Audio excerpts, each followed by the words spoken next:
gyapon ay maluwas. Pero ipasabot ang daan mga igsoon. Iyahan ang ipahitalo nga kitang tanan pagadungtan sa tanang katawhan. Una, akong giingon sa ganina nga pati atong mga kaigsuonan, pati atong ginikanan, pati atong mga parinte, tungod kay ang diskutan sa mga bersikulo sa tanang katawhan.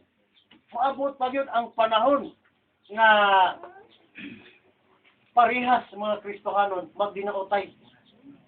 Ang diskutan diri pasidaan mga igsoon na og kamo pagadumtan sa tanang katawhan. Maabot pa ang panahon mga igsoon nga ang tagsa-tagsa ka Kristohanon magdinaotay. Pag dinaotay, mura na yung igos lintik, buwak. Mura na igos lintik ang pikas. Usak-usak ka Kristohanon mga igsoon, dili na magkaduol. Ang isa magbuhat sa tiyahang dalat, ang isa po maghimo ng dalat.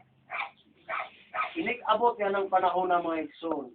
Mao kana ang bantayanan nga dili mahitabo alang kanato nga nagsimba sa matuod nga Dios.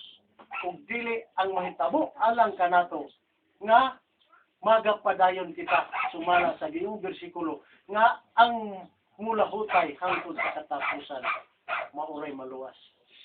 Pasalamat kita dako sa Dios mga igsoon nga niining kabuntagon karon nga pinaagi sa iyang mga pulong nga atong nabati nga aduna gayud kita mga kaigsunan kaluwasan nga gitagana sa Dios alang sa mga tao nga mulahutay hangtod sa katapusan.